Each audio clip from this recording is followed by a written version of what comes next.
निर्यापक महाश्रवण मुनि पुंगव श्री सुधा सागर जी महामंदिराज की जय। समस्त मुनि संघ की जय। एक आज की कक्षा में पद्म पुराण का एक सामान्य वर्णन सबको बोल देते हैं।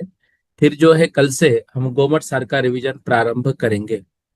देखिए, आचार्य रविशेन महाराज द्वारा विरचित पद्म पुराण को हम यहाँ पर पढ़ेंगे। पद्म पुराण ग्रंथ में जो तीसरा भाग है वह हमारे सिलेबस में है। उसमें 66वां पर्व है। अब ये सामान्य रूप से बस हम एक बार देख लेते हैं। मतलब अनुक्रमणिका में पूरा विषय आप समझ लेना, जो जो मैं आपको बोलता हूं। देखो, जब विशल्या के प्रभाव से लक्ष्मण की शक्ति निकल जाने का समाचार रावण को मिलता है तो वह ईर्ष्यालु हो मंद हास्य करने लगता है। मृगांग आदि मंत्रियों रावण को समझाते हैं कि जो सीता है, सीता को वापस राम के साथ संधि कर लेना ही उचित है। रावण मंत्रियों के समक्ष तो कह देता है कि जैसा आप लोग कहते हैं वैसा ही करूंगा, परंतु जब दूत भेजा जाता है तब उसे संकेत के द्वारा कुछ दूसरी बात समझा देता है। दूत राम के दरबार में पहुंचकर रावण की प्रशंसा करता हुआ उसके भाई और पुत्रों को छोड़ देने की प्रेरणा देता है। राम उत्तर देते कि मुझे राज्य की आवश्यकता नहीं है, मैं सीता को लेकर वन में विचरूंगा, रावण पृथ्वी का उपभोग करे। दूत पुनः रावण के पक्ष का समर्थन करता है। यह देख भामंडल को क्रोध उबल पड़ता है। वह इनको मारने के लिए तैयार होता है, पर लक्ष्मण उसे शांत कर देते हैं। दूत वापस आकर रावण को सब समाचार सुनाता है। यहाँ पर आप मुख्य रूप से रावण जो है, रावण के माता पिता का नाम आपको पहले सर्ग में मिलेगा। लक्ष्मण के माता पिता, राम के माता पिता, इन सब का जो है थोड़ा सा सामान्य ज्ञान भी आप आपके पास रखना। वैसे पूछा जो जाएगा वो तीसरे सर्ग से, लेकिन सामान्य बातें हमको पता होनी चाहिए। दूत की बात सुनकर रावण पहले तो किम कर्तव्य विमूढ़ सा हो जाता है, पर बाद में बहुरूपिणी विद्या सिद्ध करने का निश्चय कर पुलकित हो उठता है। वह उसी समय किंकरों को शांति जिनालय को सुसज्जित करने का आदेश देता है। तो जो रावण था वो शांतिनाथ भगवान का भक्त था, और उनके जो श्रीलंका सॉरी जो लंका थी, वो लंका में भी शांतिनाथ भगवान का बहुत बड़ा जिनालय था। साथ ही यह आदेश भी देता है कि नगर के समस्त जिनालयों में जिन देव की पूजा की जाए। प्रसंगवश सर्वत्र स्थित जिनालयों का वर्णन भी किया गया है। फिर फाल्गुन शुक्ला अष्टमी से पूर्णिमा तक नंदीश्वर पर्व आ जाता है। उसके महात्म का वर्णन किया हुआ है। तो ये भी आप देखना कि नंदीश्वर पर्व कब आता है, कैसे कैसे आता है, कैसे उनके महात्म्य का वर्णन किया है। दोनों सेनाओं के लोग पर्व के समय युद्ध नहीं करने का निश्चय करते हैं। रावण भी शांति जिनालय में भक्ति भाव से जिनेन्द्र भगवान की पूजा करता है। रावण शांति जिनालय में जिनेन्द्र देव के सम्मुख विद्या सिद्ध करने के लिए आसनारूढ़ होता है। रावण की आज्ञा के अनुसार मंदोदरी यम दंड मंत्री को आदेश देती है कि जब तक पतिदेव विद्या साधन में निमग्न है तब तक सब लोग शांति से रहे और उनके हित साधना के लिए नाना प्रकार के नियम ग्रहण करे। रावण बहुरूपिणी विद्या सिद्ध कर रहा है। यह समाचार जब राम की सेना में सुनाई पड़ा तो सब चिंता में निमग्न हो जाते हैं। यह विद्या 24 दिन में सिद्ध होती है। यदि विद्या सिद्ध हो गई तो रावण अजय हो जाएगा। यह विचार कर लोग विद्या सिद्ध करने में उपद्रव करने का निश्चय करते हैं। जब लोग रामचंद्र जी को इस विषय में सलाह देते तो वे स्पष्ट शब्दों में कहते हैं, जो नियम लेकर जिन मंदिर में बैठा है उसे उस पर यह कुकृत्य करना कैसे योग्य हो सकता है। देखिए, मतलब मंदिर में बैठने का क्या महात्म्य है। राम जानते हैं कि बहुरूपिणी विद्या सिद्ध हो गई तो युद्ध हार जाएंगे, लेकिन उन्होंने रावण को जिन मंदिर में बैठा इसलिए वहां पर ऐसा कुकृत्य नहीं करने का आदेश दिया। राम तो महापुरुष है, वे अधर्म में प्रवृत्ति नहीं करेंगे। ऐसा निश्चय कर विद्याधर राजा स्वयं तो नहीं जाते, परंतु वे अपने कुमारों को उपद्रव हेतु लंका की ओर रवाना कर देते हैं। कुमार लंका में घोर उपद्रव करते हैं, जिससे लंकावासी भयभीत हो जिनालय में आसीन रावण की शरण में पहुंचते हैं। परंतु रावण ध्यान निमग्न है। लोग भयभीत थे, इसलिए जिनालय के शासन देव विक्रिया द्वारा कुमारों को रोक लेते हैं। उधर रामचंद्र जी के शिविर में जो जिनालय थे, उनके शासन देव रावण के शांति जिनालय संबंधी शासन देवों के साथ युद्ध कर उन्हें रोकने का प्रयत्न करते हैं। तदनंतर पूर्णभद्र और मणिभद्र नामक यक्षंद्र रावण के ऊपर आगत उपद्रव का निवारण कर कुमारों को खदेड़ देते हैं। देखो, बहुत सारी जगह पर मणिभद्र और पूर्णभद्र नाम के क्षत्रपाल जी को या यक्षेंद्र को बहुत माना जाता है। बहुत लोग उनकी पूजा करते हैं। लेकिन ये प्रसंग जरूर आप जो पद्म पुराण का पढ़ लेना, कि वहां पर जो मणिभद्र और पूर्णभद्र है, वो यक्षेंद्र रावण के ऊपर आगत उपद्रव का निवारण करते हैं। मतलब रावण क्या कर रहे हैं, शांतिनाथ भगवान की भक्ति में मग्न है, और जो भगवान की भक्ति में मग्न है उनकी रक्षा शासन देव करते हैं। और हम उन्हीं की पूजा पाठ करते बैठेंगे तो वो रक्षा करने कहाँ आएंगे। ये सोचने वाली बात है। रामचंद्र जी को उनके कुकृत्य का उल्हाना देते हुए सुग्रीव यथार्थ बात बतलाता है और अर्घावतरण कर उन्हें शांत करता है।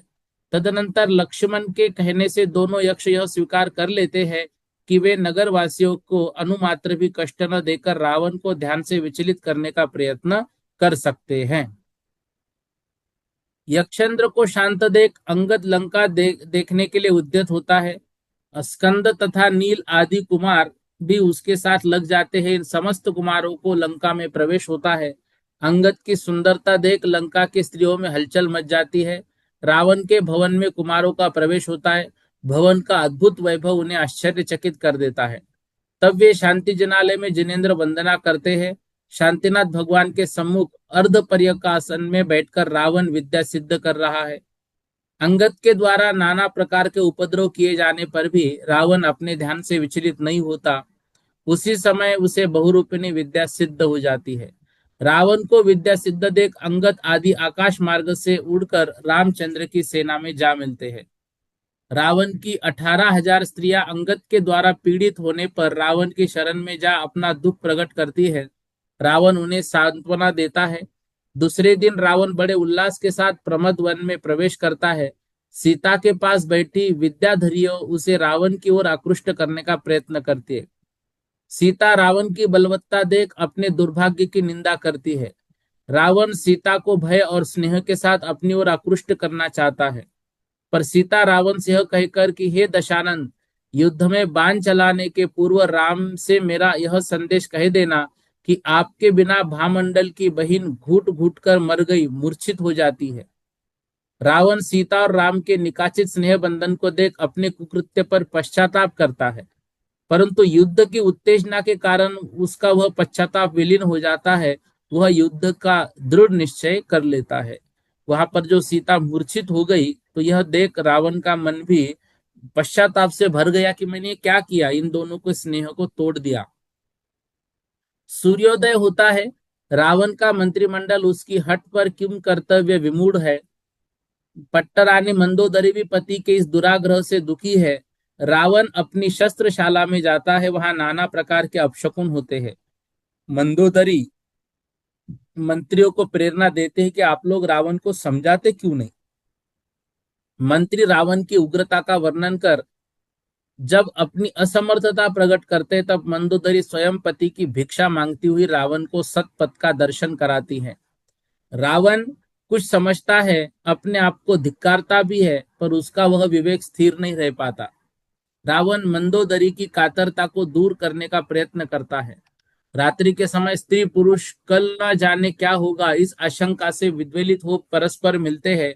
प्रातः आकाश में लाली फुटती युद्ध की तैयारी होने लगती है।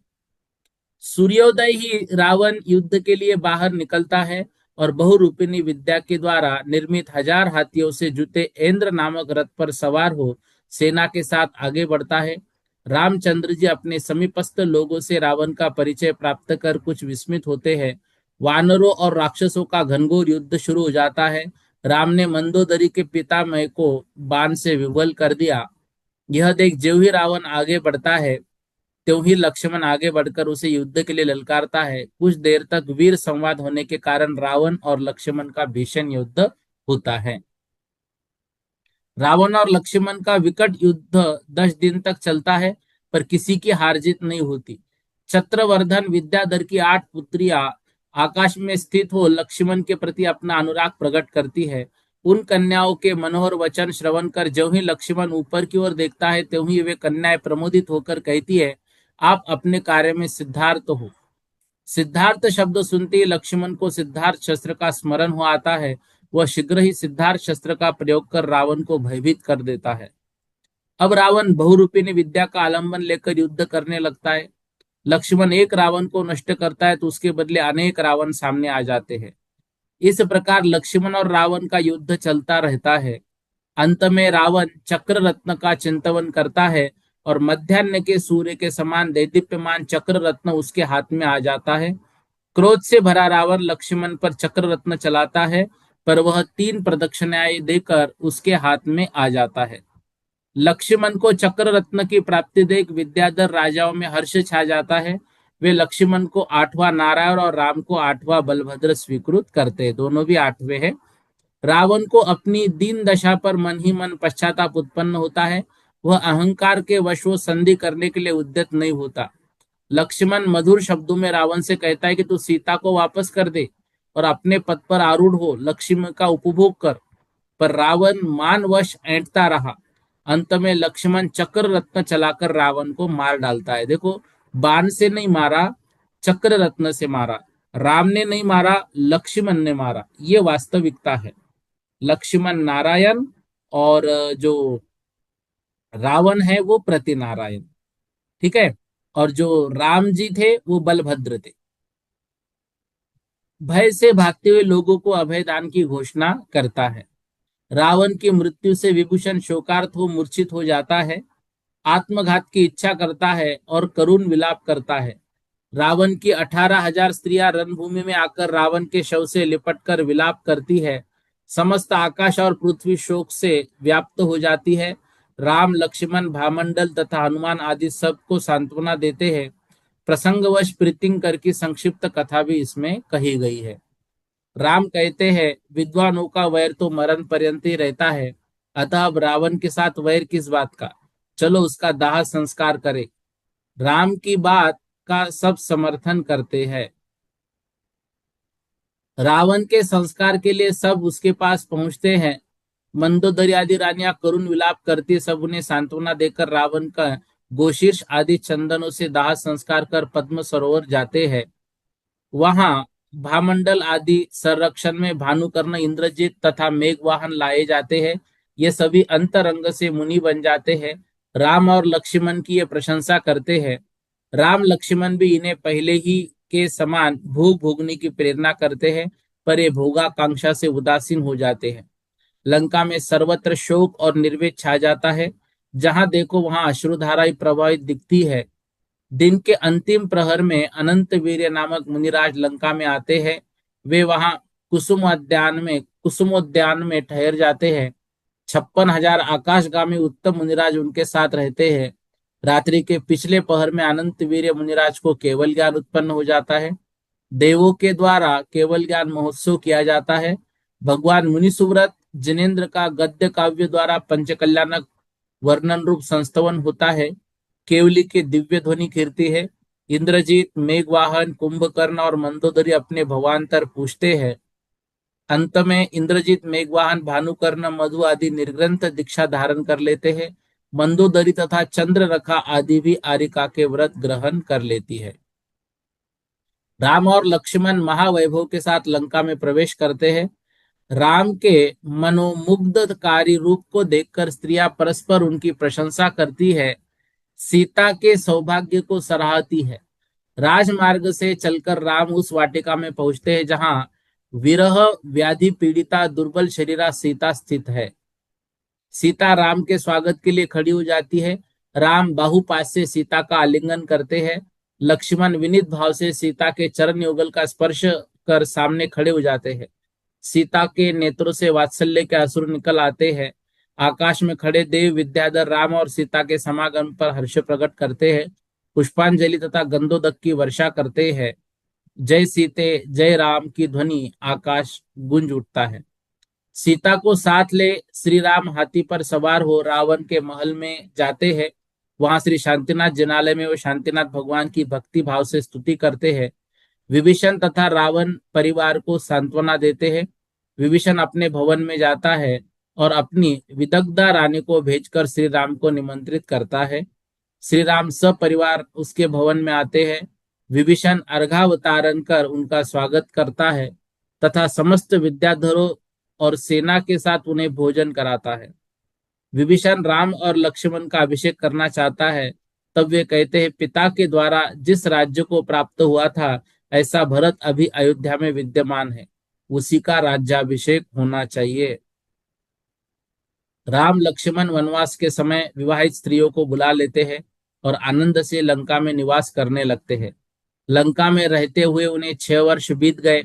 मुनिराज इंद्रजीत और मेघवाहन का मोक्ष वहां पर हो जाता है और मैं मुनिराज के महात्म्य का वर्णन इसमें किया हुआ है। अयोध्या में पुत्र विराहतुरा, देखो कितना अच्छा शब्द है, पितृ विराहतुरा, पितृ के विरह से आतुर कौशल्या निरंतर दुखी रहती है। पुत्र के सुकुमार शरीर को वनवास के समय अनेक कष्ट उठाने पड़े रहे होंगे, यह विचार कर वह विलाप करने लगती है। उसी समय आकाश से उतरकर नारद उसके पास जाते हैं तथा विलाप का कारण पूछते हैं। कौशल्या सब कारण बताती है और नारद शोक निमग्न हो राम लक्ष्मण तथा सीता का कुशल समाचार लाने के लिए चल पड़ते हैं। नारद लंका में पहुंचकर उनके समीप कौशल्या और सुमित्रा के दुख का वर्णन करते हैं। माताओं के दुख का श्रवण कर राम लक्ष्मण अयोध्या की ओर चलने के लिए उद्यत होते हैं, पर विभीषण चरणों में मस्तक झुकाकर 16 दिन तक और ठहरने की प्रार्थना करता है। राम जिस किसी तरह विभीषण की प्रार्थना स्वीकार कर लेते हैं। इसी बीच विभीषण विद्याधर कारीगरों को भेजकर अयोध्यापुरी का नवनिर्माण कराता है, भरपूर रत्नों की वर्षा करता है और विद्याधर दूत भेजकर राम लक्ष्मण की कुशल वार्ता भरत के पास भेजता है। 16 दिन बाद राम पुष्पक विमान में आरूढ़ हो सूर्योदय के समय अयोध्या के लिए प्रस्थान करते हैं। राम मार्ग में आगत विशिष्ट विशिष्ट स्थानों का सीता के लिए परिचय देते हैं। अयोध्या के समीप आने पर भरत आदि बड़े हर्ष के साथ उनका स्वागत करते हैं। अयोध्यावासी नर नारियों के उल्लास का पार नहीं रहता। राम लक्ष्मण के साथ सुग्रीव, हनुमान, विभीषण, भामंडल तथा विराजित आदि भी आए हैं। लोग एक दूसरे को उनका परिचय दे रहे हैं। कौशल्या आदि चारों माताएं राम लक्ष्मण का आलिंगन करती है।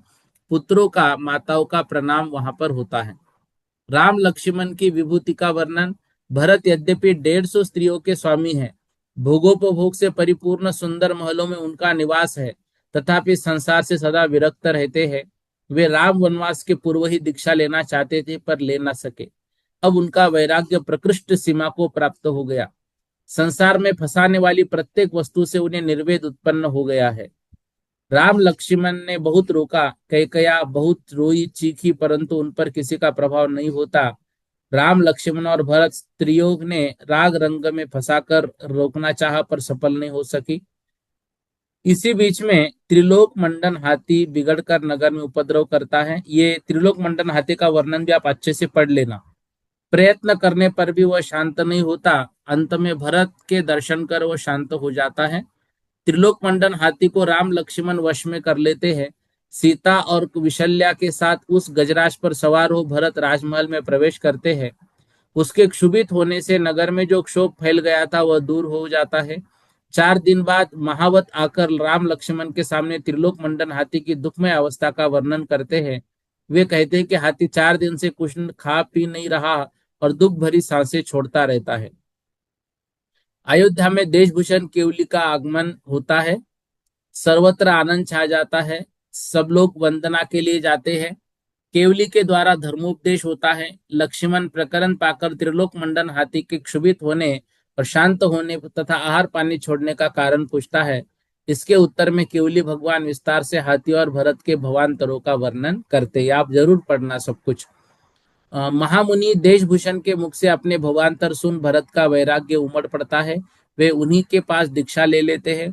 भरत के अनुराग से प्रेरित हो 1,000 से भी कुछ अधिक राजा दिगंबर दीक्षा धारण कर लेते हैं। भरत के निष्क्रांत हो जाने पर उसकी माता कैकेयी बहुत दुखी होती है।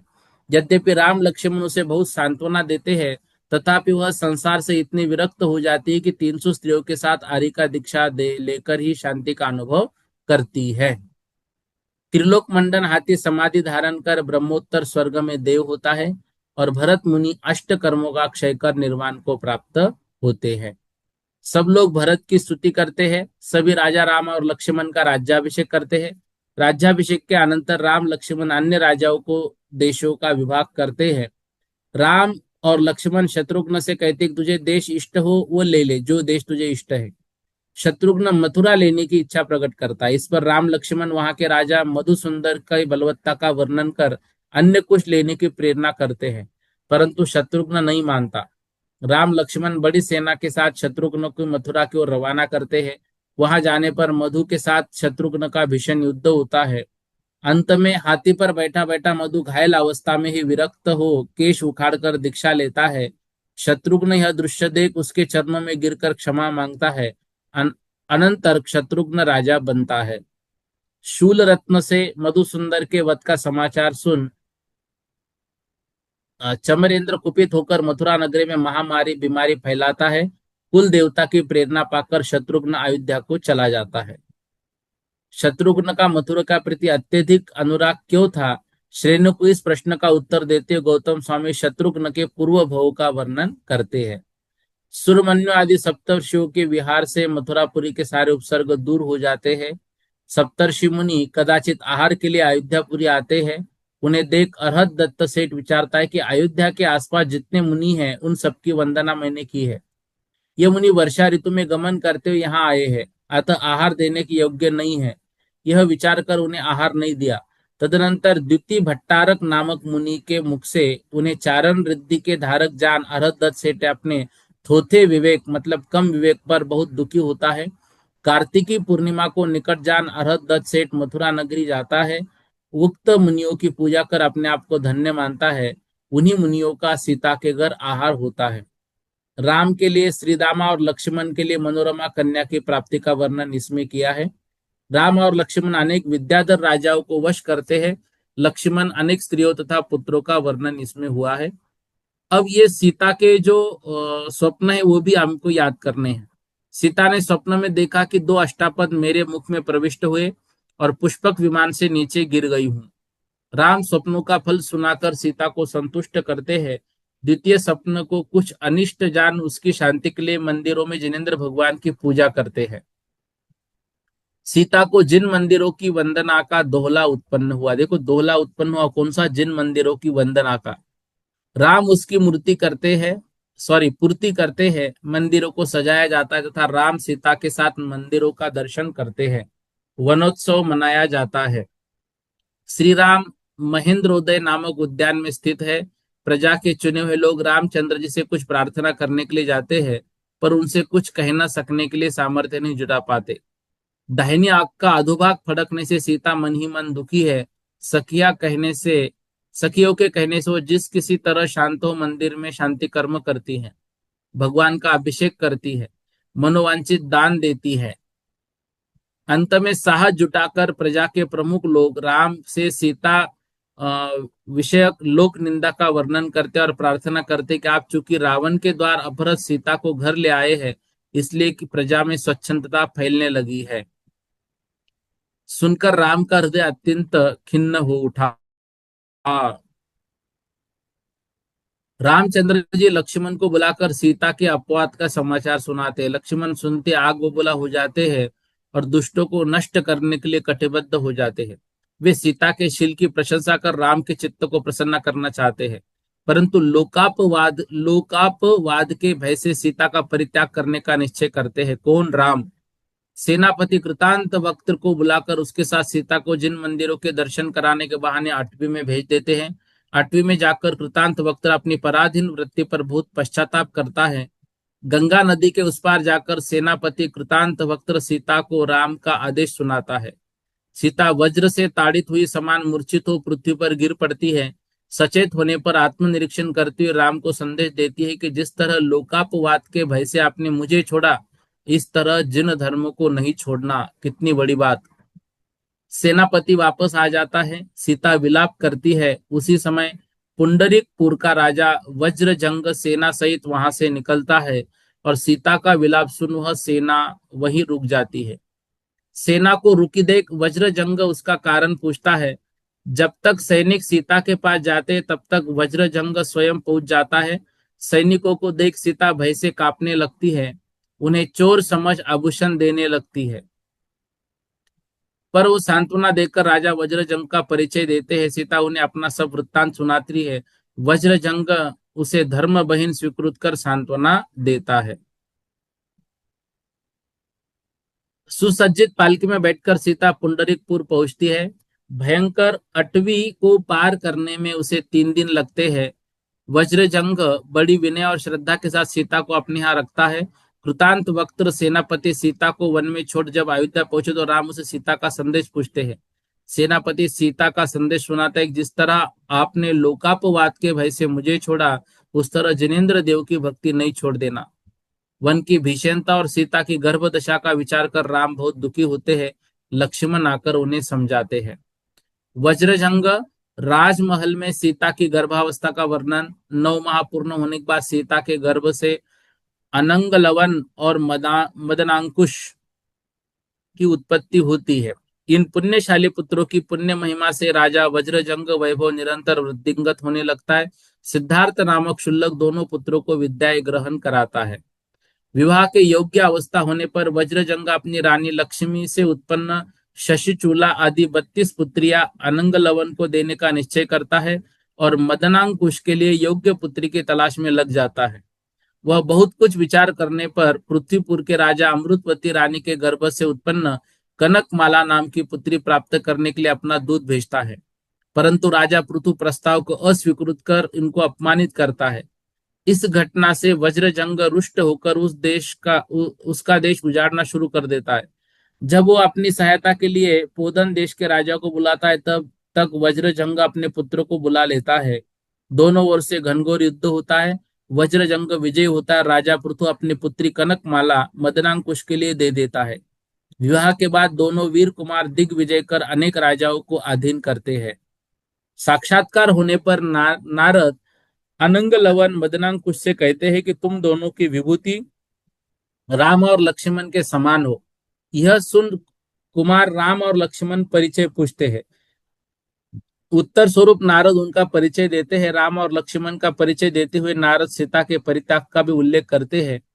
एक गर्भिणी स्त्री को असहाय निर्जन अटवी में छुड़वाना राम की तरह बात कुमारों को अनुकूल नहीं जचती। वे राम से युद्ध करने का निश्चय कर बैठते हैं। इसी प्रकरण में सीता अपनी सब कथा पुत्रों को सुनाती और कहती है, तुम लोग अपने पिता तथा चाचा से नम्रता से मिलो। परंतु वीर कुमारों को यह दीनता रुचिकर नहीं लगती। वे सेना सहित जाकर अयोध्या को घेर लेते हैं। राम लक्ष्मण के साथ उनका घोर युद्ध होने लगता है। राम और लक्ष्मण अमुक शस्त्रों का प्रयोग करके जब दोनों कुमारों को नहीं जीत पाते तब नारद सम्मति से सिद्धार्थ नामक शुल्लक राम लक्ष्मण के समक्ष उनका रहस्य प्रकट करते हुए कहते, अहो देव, ये सीता के उदर से उत्पन्न आपके युगल पुत्र है। सुनते ही राम लक्ष्मण शस्त्र फेंक देते हैं। पिता पुत्र का बड़े सौहार्द से समागम होता है। राम लक्ष्मण की प्रसन्नता का पार नहीं रहता। हनुमान सुग्रीव विभीषण की प्रार्थना पर राम सीता को इस शर्त पर बुलाना स्वीकार कर लेते कि वह देश देश में समस्त लोगों के समक्ष अपनी निर्दोषता का शपथ द्वारा सिद्ध करे। निश्चयानुसार देश विदेश के लोग बुलाए जाते हैं। हनुमान आदि सीता को भी पुंडरीकपुर से ले जाते हैं। जब सीता राज दरबार में राम के समक्ष पहुंचती है तब राम तीक्ष्ण शब्दों द्वारा उसका तिरस्कार करते हैं। सीता सब प्रकार से अपनी निर्दोषता सिद्ध करके शपथ ग्रहण करते उसे अग्नि प्रवेश की आज्ञा देते हैं। सर्वत्र हाहाकार छा जाता है पर राम अपने वचनों पर अड़िग रहते हैं। अग्निकुंड तैयार होता है। महेंद्रोदय उद्यान में सर्वभूषण मुनिराज के ध्यान और उपसर्ग का वर्णन। विद्युत वक्तरा राक्षसी उन पर उपसर्ग करती है। इसका वर्णन। उपसर्ग के अनंतर मुनिराज को केवल ज्ञान हो जाता है और उसके उत्सव के लिए वहां देवों का आगमन होता है। तृण और काष्ठ से भरी वापिका देख राम व्याकुल हो उठते हैं। परंतु लक्ष्मण कहते कि आप व्यग्र ना हो, सीता जी का महात्म्य देखे। सीता पंच परमिष्टि का स्मरण कर अग्नि वाटिका में कूद पड़ती है। कूदते ही समस्त अग्नि जलरूप हो जाती है। वापिका का जल बाहर फैलकर उपस्थित जनता को प्लावित करने लगता है, जिससे लोग घबरा जाते हैं। अंत में राम के पाद स्पर्श से बढ़ता हुआ जल शांत हो जाता है। कमल दल पर सीता आरूढ़ है। लवणांकुश उसके समीप पहुंच जाते हैं। रामचंद्र जी अपने अपराध की क्षमा मांगकर घर चलने के प्रेरित करते, परंतु सीता संसार से विरक्त हो चुकी होती है। इसलिए वह घर न जाकर पृथ्वीमती आरिका के पास दीक्षा ले लेती है। राम सर्वभूषण केवली के पास जाते हैं। केवली के दिव्य ध्वनि द्वारा धर्म का निरूपण, चतुर्गति दुखों का वर्णन का श्रवण कर राम पूछते कि भगवान क्या मैं भव्य हूँ? इसके उत्तर में केवली कहते तुम भव्य हो और इसी भाव से मोक्ष प्राप्त करोगे। आप सोचो, राम पूछ रहे क्या मैं भव्य हूँ? तद्भव मोक्षगामी जीव। विभीषण के पूछने पर केवली द्वारा राम लक्ष्मण और सीता के भवांतरों का वर्णन, संसार भ्रमण से विरक्त कृतांत वक्त सेनापति राम से दीक्षा लेने की आज्ञा मांगता है। राम उससे कहते कि तुमने सेनापति की दशा में कभी किसी की वक्र दृष्टि सहन नहीं की, कि अब मुनि होकर नीच जनों के द्वारा किया हुआ तिरस्कार कैसे सहोगे? इसके उत्तर में सेनापति कहता है कि जब मैं आपके स्नेह रूपी रसायन को छोड़ने के लिए समर्थ हूं, तो अन्य कार्य असह्य कैसे हो सकते? राम उसकी प्रशंसा करते हैं और कहते हैं कि यदि तुम निर्वाण प्राप्त कर सको या देव हो, तो मोह में पड़े हुए मुझ को संबोधित करना न भूलना। सेनापति राम का आदेश पाकर दीक्षा ले लेता है। सर्वभूषण केवली का जब विहार हो जाता है, तब राम सीता के पास जाकर उसकी कठिन तपश्चर्या पर आश्चर्य प्रकट करते हैं। सैनिक के प्रश्न करने पर इंद्रभूति गंधर्व सीता के दोनों पुत्र लवन और अंकुश का चरित्र कहते हैं। सीता 62 वर्ष तप कर अंत में 33 दिन की संलेखना धारण कर अच्युत स्वर्ग में प्रतिंद्र होती है। अच्युत स्वर्ग से तत्कालीन इंद्र राजा मधु का वर्णन, कांचन नामक नगर के राजा कांचन रथ की दो पुत्रियां मंदाकिनी और चंद्रभाग्या का स्वयंवर के क्रम से अनलंगवल और मदनांकुश को वर लेती है। तब लक्ष्मण के पुत्र उत्तेजित होते हैं, परंतु लक्ष्मण की 8 पट्टरानियों के 8 प्रमुख पुत्र उन्हें समझाकर शांत करते हैं। स्वयं संसार से विरक्त हो दीक्षा धारण कर लेते हैं। वज्रपात से भामंडल के मृत्यु का वर्णन, ग्रीष्म वर्षा और शीत ऋतु के अनुकूल राम लक्ष्मण के भोगों का वर्णन, वसंत ऋतु के आगमन से संसार में आनंद छा गया है। हनुमान अपनी स्त्री के साथ मेरु पर्वत पर वंदना के लिए जाते हैं। अकृत्रिम चैत्यालयों के दर्शन कर जब वो भरत क्षेत्र को वापस लौट रहे हैं, तब आकाश में विलीन होती हुई उल्का को देखकर संसार से विरक्त हो जाते हैं। हनुमान की विरक्ति का समाचार सुनते उनके मंत्री और स्त्रियों में भारी शोक छा जाता है। सबने भरसक प्रयत्न किया कि ये दीक्षा न ले, परंतु हनुमान अपने देह से विचलित नहीं होते और धर्म रत्न नामक मुनिराज के दीक्षा धारण कर लेते हैं तथा अंत में निर्वाण गिरी नामक पर्वत से मोक्ष प्राप्त करते हैं। लक्ष्मण के 8 कुमारों और हनुमान जी की दीक्षा का समाचार सुन श्री राम जी कहते हुए हंसते हैं कि अरे, इन लोगों ने क्या भोग भोगा।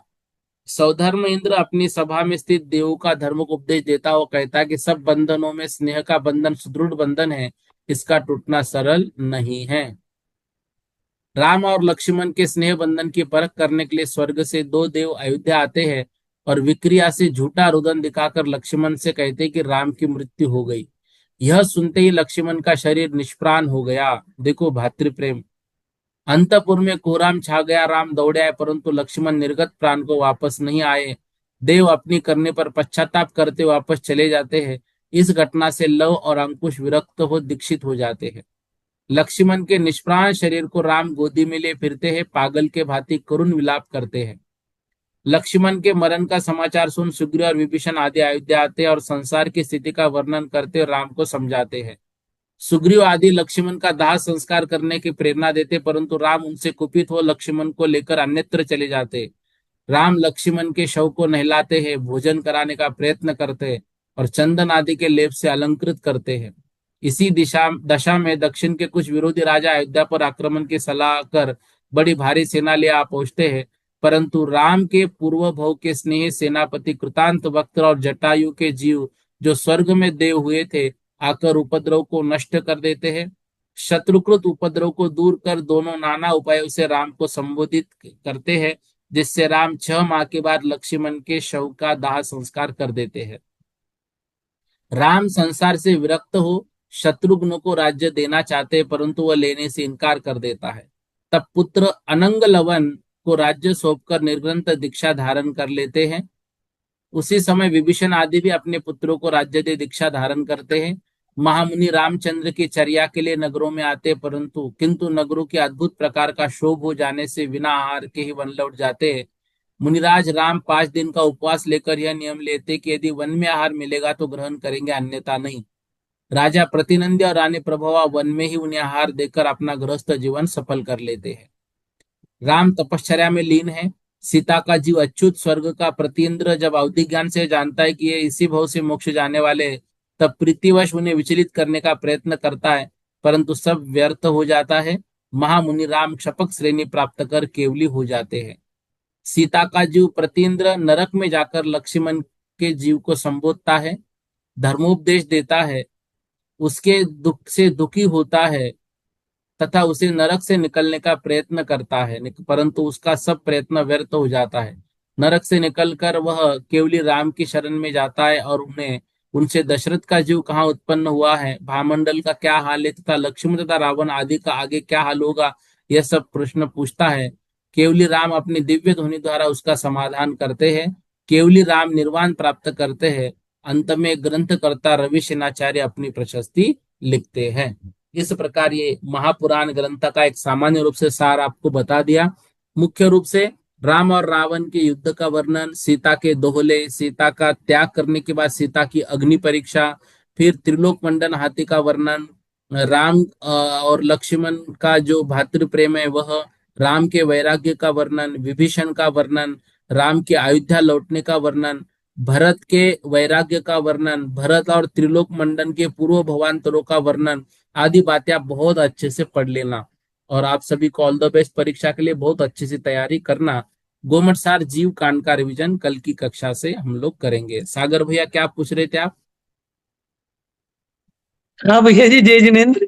जय जैसे जिनेन्द्र। अभी ये जो एक तो लव कुश का, उनका तो जब मोक्ष हो गया, फिर उनको ये मदना कुंस, वो मदन लवन को फिर राज्य किस प्रकार, एक एक प्रश्न तो ये बन रहा है।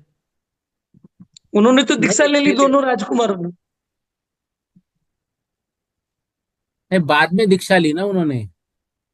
नहीं, पहले दीक्षा ले ली, पहले मोक्ष में बता दिया, फिर बाद में ये राज्य बाद में बता रखा है, बाद के पर्व में बता रखा है। नहीं नहीं नहीं नहीं, ये पर्व आगे पीछे क्यों है? जैसे जैसे सैनिक राजा प्रश्न पूछ रहे हैं वहां पर, वैसे वैसे हम्म। उसका वर्णन कर रहे हैं। तो पहले उन्होंने उनके मोक्ष का वर्णन किया, फिर आगे मतलब अच्छा। उनका क्या हाल होगा ये बताया हुआ है। आप ये क्या, ये तो अपन अनुक्रमणिका पढ़े हैं।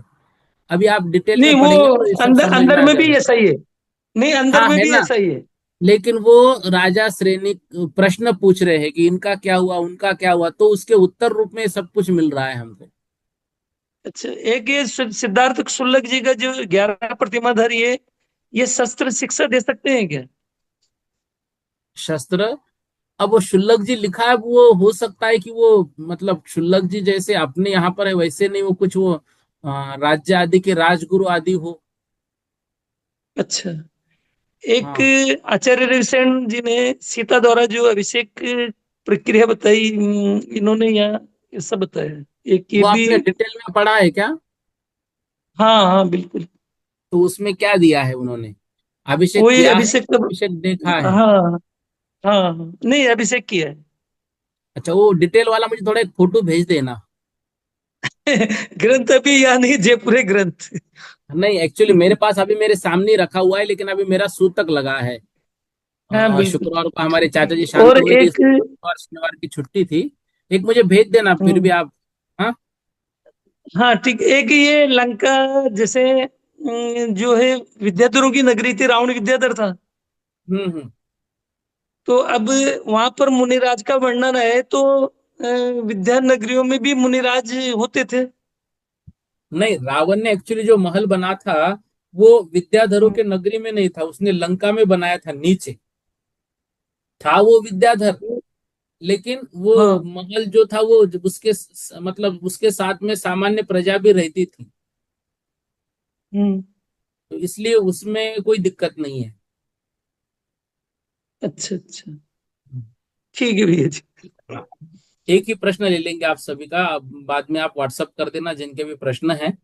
देखो अगली क्लास का मेरा समय हो गया, ऊपर 2 मिनट और हो गए। आज की कक्षा शुरू थोड़ा लेट इसलिए हुई थी कि एक पीडीएफ गलत चली गई थी ग्रुप पे, तो उन सबको पहले उड़ा के दूसरी मैंने भेज दी है। चलेगा, ठीक है। इतना पढ़ लेते हैं। बोधि समाधि परिणाम शुद्धि स्वात्मोपलब्धि शोषो की सिद्धि चिंतामणि चिंतित वस्तु दानिम त्वामंद मानस्य ममास्तु देव।